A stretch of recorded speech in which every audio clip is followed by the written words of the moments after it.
자, 이상의 거울 프린트 다 폈죠? 네, 이렇게 자, 이 시가 더 또 안 그래도 더 작게 보이는 이유가 뭐냐면 딱 봐봐. 띄어쓰기가 있어 없어? 없어요. 없죠? 그래서 좀 특이하죠? 그리고 더 답답해 보이죠? 네. 근데 이게 작가가 무식해갖고 띄어쓰기를 할 줄 몰라갖고 안 한 걸까요? 아니요, 의도한 거. 그렇죠. 자, 그래서 그 의도한 바가 이 시의 중요한 이제 특징 뭐 이런 것들을 좀 담고 있기 때문에 그거 먼저 우리가 이상에 대한 간단한 거 얘기를 하고 갈게요. 이상의 시를 보면은 기존 시들하고 그 당시에 물론 요즘 봐도 좀 파격적이야. 근데 그 당시에는 얼마나 더 파격적이었겠니? 이게 뭔가 하면서 엄청 사람들이 뜨악할 만한 그런 어떤 시들이 좀 나왔었거든요. 거울이라는 시 말고 오감도라는 작품 이런 것들 보면은 시가 더 특이해. 더 특이한 데다가 약간 무서워. 막 시가 이래. 제1의 아해가 질주하오. 여기 있어요. 있어? 네. 저 이거 근데 이거는 네, 안 시험 보면 들어갔네요. 안 들어가요. 거기 보면 막 아이들이 질주한다는 얘기가 막 나오는데 13명이 질주한다? 그 옛날에 그 13일 밤의 금요일 알아요, 여러분들? 네. 서양에서는 13일을 되게 불길한 날로 보잖아. 왜요? 근데 왜 그런 되게 거예요? 성경에서 예수님이 돌아가신 날이 아마 13일일걸? 금요일, 13일 금요일일걸?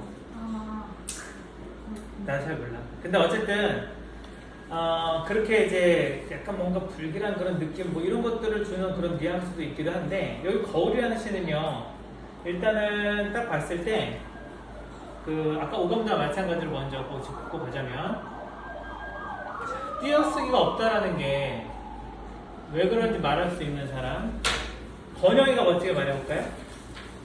안 하면 안 되겠네?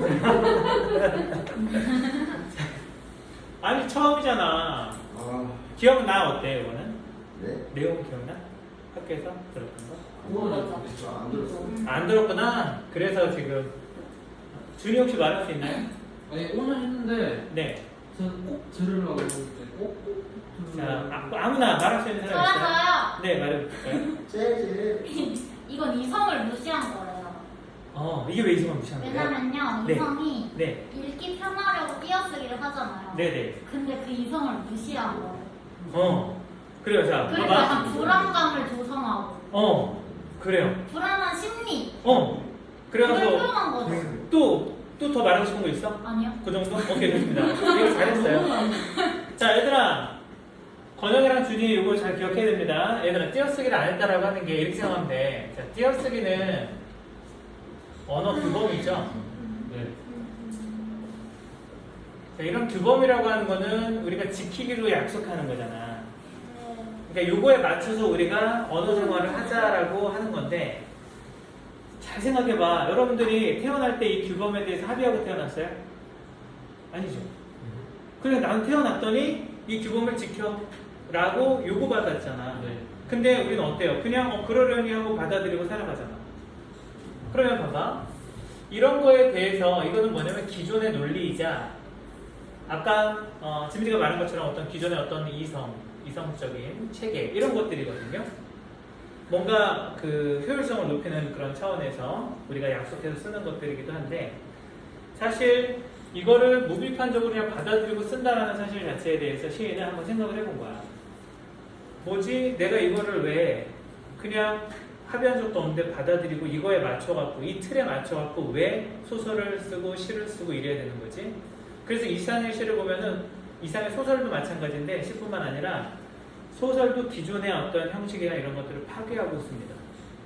그래서 읽다 보면 이상의 날개라는 소설도 읽다 보면 어떤 느낌이 드냐면 뒤죽박죽. 이게 뭔 소리야? 싶은 그런 느낌을 받는다는 거죠. 자, 근데 그게 의도한 바가 그럼 뭐냐면 이런 것들, 기존의 언어 규범이라든가 기존의 논리 이런 것들을 거부하는 거거든. 근데 이걸 거부하지 않는다는 건 뭘까? 이런 규범에 어떻게 돼 있다는 얘기야? 예속돼 있다는 얘기죠. 예술이 거기에 내가 얽매이고 내가 거기에 틀에 끌려다닌다는 얘기가 되는 거죠.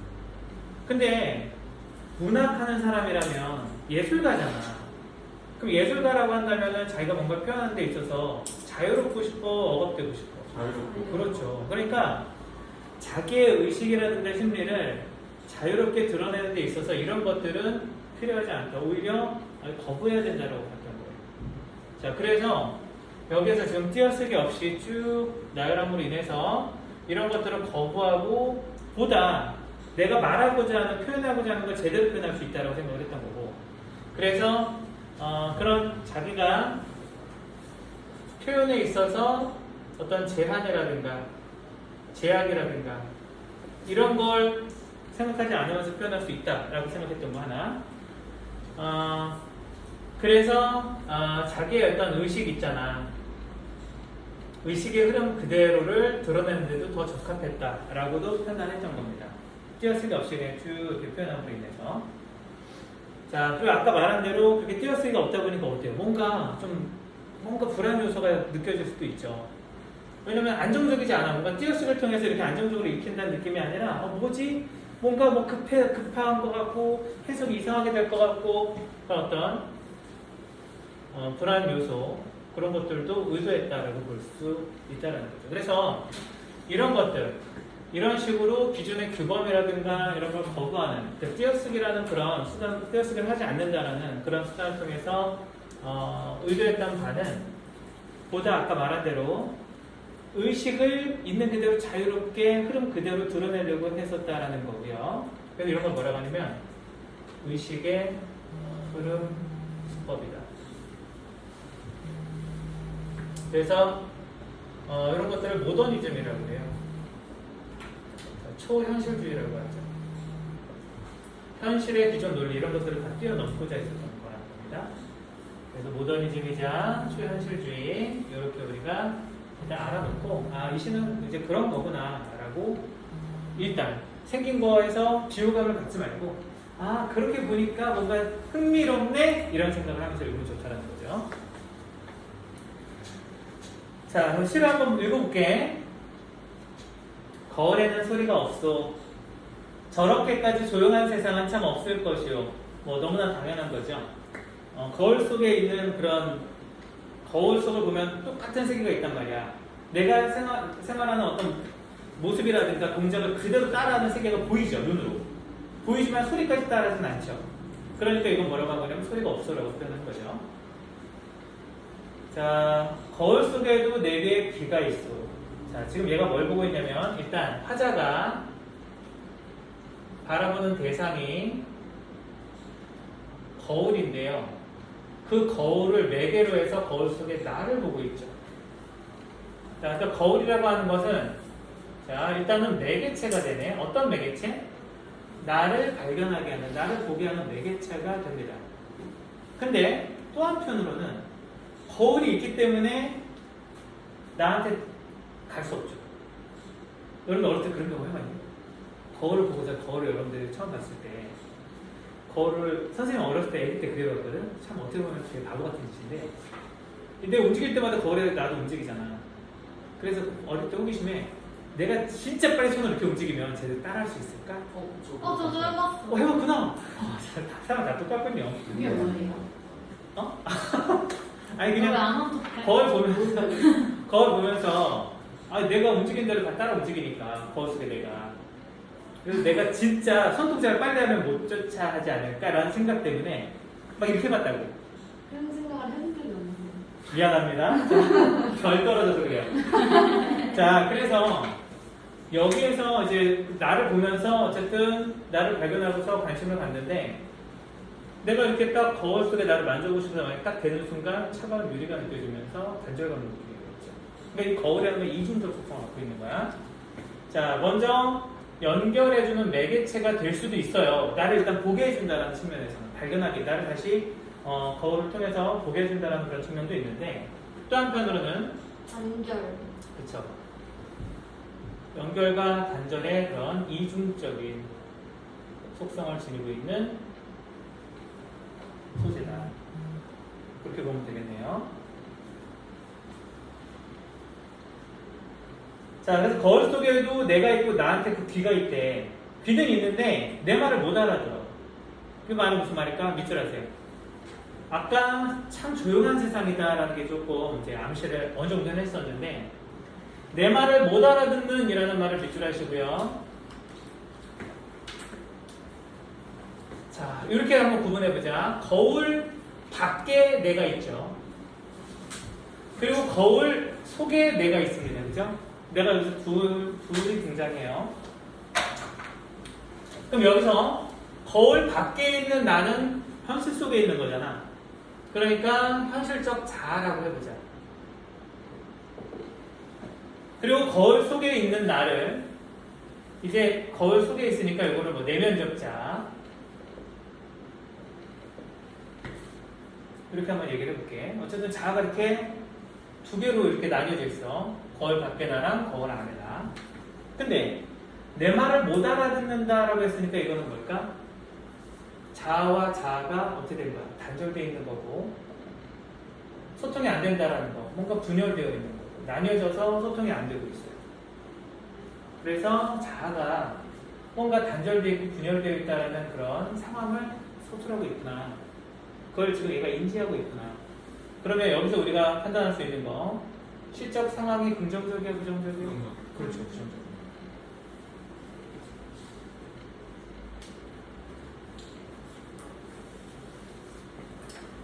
자, 그 다음에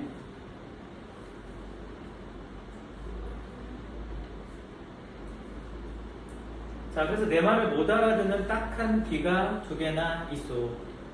자, 그럼 얘는 알아듣길 원한다는 걸 알 수 있죠? 못 알아들어서 딱하다라는 생각을 하고 있으니까. 거울 속에 나는 왼손잡이요. 내 악수를 받을 줄 모르는, 악수를 모르는 왼손잡이요. 자, 악수를 받을 줄 모른다. 일단 거기 밑줄해볼게. 거울에다가 내가 손을 대면은 당연히 악수를 할 수 없는 게 이렇게 해서 서로 손길이 만나서 딱 부딪히게 되죠. 그래서 있는 그대로 받아들이면은 내가 손대는 거에 반대쪽인 거니까 그러니까 나는 오른손잡이지만 쟤는 왼손잡이구나라고 이제 인지가 된다는 거죠. 그러니까 현실적 자는 오른손을 들어도 오른손을 내밀어도 쟤는 왼손을 내민다는 얘기야. 그래서 악수를 할 수 있어 없어 부딪히게 된다는 거죠. 그러니까 악수를 할 수 없다는 얘기는 무슨 말일까? 화해를 할 수 없다. 화해를 할 수 없다. 그런 상태를 의미한다라고 말하는 게 가능하겠죠.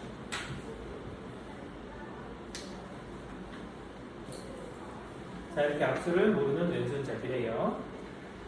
거울 때문에 나는 거울 속에 나를 만져보지 못하는 그녀만은 만약 그 거울이 아니었던들 내가 어찌 거울 속에 나를 만나보기만이라도 했겠소. 자, 그럼 봐봐. 첫 번째, 거울 때문에 나는 거울 속에 나를 만져보지 못한다. 바로 하시고요, 그 행을. 자, 거울 때문에 만져보지 못한다는 건 뭡니까? 거울의 단절 속성이죠. 단절이라는 속성이죠. 근데 그 밑에 거울이 아니었다면 어찌 거울 속에 나를 만나보기만이라도 했겠소. 그 부분 또 바로 하시고요. 거울 때문에 그래도 만날 수는 있었다. 자, 그러니까 이거는 뭐예요? 연결의 의미라는 거죠. 자, 나는 지금 거울을 안 가졌소만은 거울 속에는 거울 속에 내가 있어.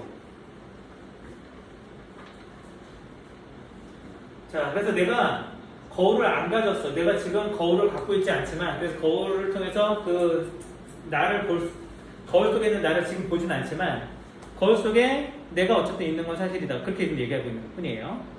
내가 보지 않아도 따로 있다. 내가 그 얘기고 잘은 모르지만 외로된 사업에 골몰할게요. 자, 봐봐. 잘 모른다. 얘가 어떻게 지내는지 몰라. 내가 사실 나에 대해서 그렇다면 뭐야? 잘 모른다는 얘기가 되는 거기도 해요. 그러니까 분열된 또 하나의 자아에 대해서 잘은 모르지만 매출하세요. 자, 잘은 모르지만 자, 외로된 사업에 골몰하고 있을 것이다도 자, 밑줄하고 이게 점점 어떻게 되고 있어? 단절감이 즉 소통을 하지 않는 그래서 잘 모르고 뭐 알아서 걔는 또 걔대로의 어떤 일들을 하고 있을 거야 라는 단절감이 심화되고 있다. 그렇게 말할 수가 있겠네요.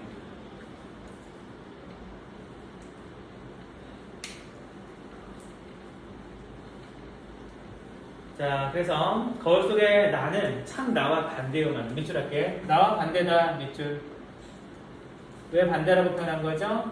내가 오른손을 내밀면 왼손을 내미니까. 그죠? 또 꽤 닮았어. 그쵸? 닮은 것도 사실이죠. 나는 거울 속에 나를 근심하고 진찰할 수 없으니 퍽 섭섭하오. 자, 그래서 거울 속에 나를 근심하고 진찰할 수 없다. 그 말은 무슨 말일까? 거울 속에 또 다른 나, 자아와 소통할 수 없는 거에 대한 어떤 생각, 안타까움을 드러내고 있는 거예요.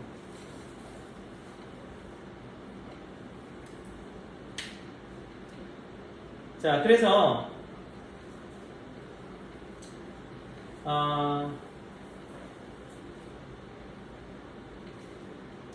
여기 이제 정리를 해보자면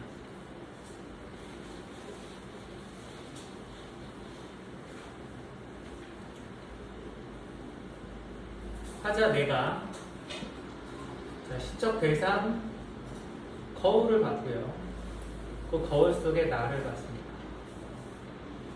자, 그리고 시적 상황은 단절되어 있다 라고 볼 수 있겠죠? 자, 뭐 의사소통이 뭐 단절되어 있다. 자, 이거를 단절되어 있다는 걸 또 다른 말로 한다면 자아가 분열되어 있다. 그럼 이걸 통해서 사실 말하고자 하는 건 뭐라고 보면 될까? 이렇게 자아가 분열되고 소통할 수 없는 거에 대해서 안타까워하고 있었잖아요. 그죠? 이게 나에 대한 얘기라고도 볼 수 있지만 이제 근대화된 사회를 살아가는 그 당시 현대인들의 그런 자아의식이 분열된 그런 상황에 대한 고뇌를 드러냈다. 이런 정도로 볼 수도 있다는 거죠. 자, 그래서 정서 태도는 그겁니다.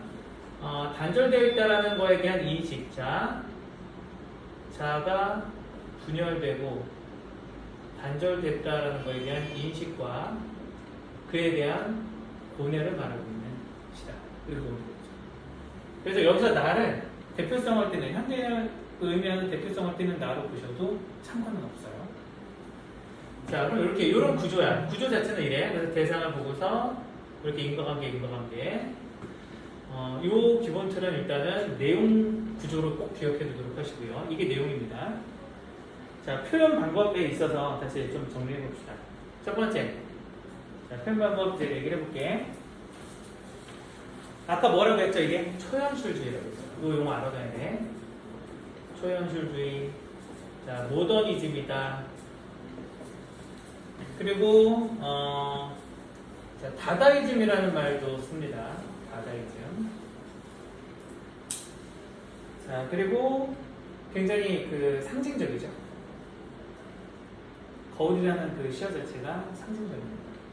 자, 상징적이고 이거는 감정적인 그런 내용을 드러내기보다는 이런 상황에 대해서 되게 어떻게 보면 섬찟하게 그렇게 보여주는데 조금 더 힘을 주고 있는 시다. 그래서 감성보다는 이성이 조금 더 중심이 된 시라고 말할 수 있거든요.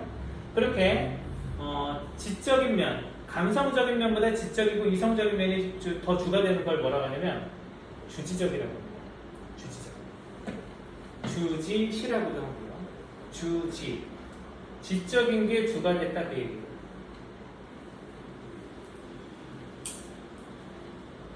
자, 그리고 아울러서 관념적이기도 하죠.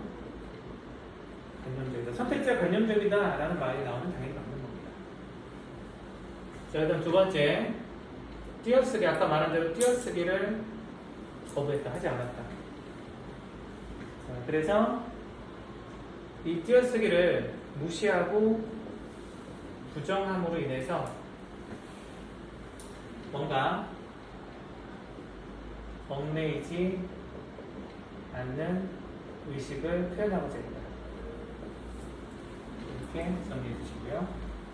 그래서 이런 것들은 자동기술법이라고 합니다.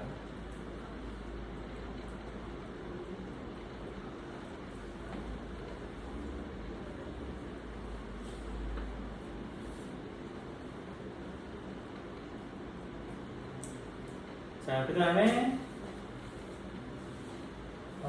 세 번째, 자기의 그 부정적 상황에 대한 것들을 있는 그대로 막 드러내고 있단 말이에요. 근데 그런 것들은 아, 저 왼손잡이네. 그러니까 소통이 안 되는데, 야, 저 왼손잡이야. 뭐 이런 식으로 표현한다라든가. 뭐 외로된 지 할 일 하고 있겠지. 내가 거울 속에 안 가졌지만 거울 속에 나는 있거든. 근데 뭐 하는지 잘 모르겠어. 아니, 지가 뭐 하고 있겠지. 이런 식의 어떤 얘기를 했단 말이죠.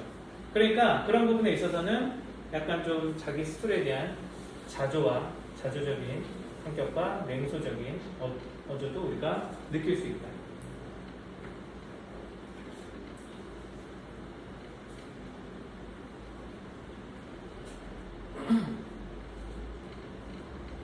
자조적인 거 비판하고. 스스로를 비우는 거. 스스로 비웃다? 네. 자기 상황에 대해서 뭐 여기서 가지고 그냥 드러나게 비웃은 건 아닌데 상황 설명이 자기 자신에 대한 어떤 그런 부정적인 것들을 이렇게 얘기하는 거에서 느낄 수 있다는 거고요. 그 다음 이제 네 번째. 자, 역설적이다. 자, 어떤 게 역설적이죠? 나와 반대지만 닮았다. 그렇죠. 반대지만 닮았다. 나와 반대지만 또 한편으로는 닮았다. 뭐 이런 표현들. 역설적인 표현. 이런 거 중요하죠. 자, 그리고 또 이런 것도 있죠. 거울 때문에 단절되기도 했지만 동시에 만날 수 있었다. 이것도 어때요? 역설적이죠. 어떻게 만나는데 단절돼? 이제 앞뒤가 안 맞잖아. 또 생각해보니까 말이 되네요. 그죠? 자, 그렇게 보면 되겠고요. 선생님, 근데 네. 아까 잘은 모르지만 네. 외로된 사업에 공모할 때 이게 무슨 말인지 알겠어요. 이게 왜 심화예요? 그게 뭐냐고? 왜 심화예요? 아, 왜 심하냐고? 그냥 이제는 그냥 뭐가 다르다는 인식만이 아니라 아예 나랑 다른 행위들을 하고 있을 거야 라고 또 구체화되고 있죠. 그러니까 내가 손을 내밀면 왼손을 내민다 이런 부분에서 조금 다르다라는 인식이었었는데 처음에는 네. 이제 나중에 좀 시간이 지나서 또 언급된 걸 보니까 거울 속에 뭘 하는지 지내는지도 모르겠고 잘은 모르지만 근데 어쨌든 외로된 사업에 골몰하고 있을 거다. 그러니까 내가 잘 모르는 무슨 일을 하고 있겠지라고 얘기하고 있잖아요.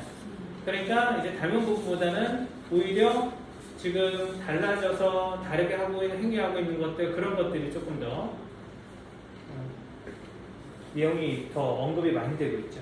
그러니까 뭐 심화라고 보는 것 가능할 수 있다는 거죠. 자, 그렇게 이제 정리를 해보면 되겠고, 이렇게 표현적인 특징 이런 것들을 좀 알아놓고 문제를 여기에서 풀어볼 건데, 자, 여기 1번부터 8번까지만 풀어보도록 할게요.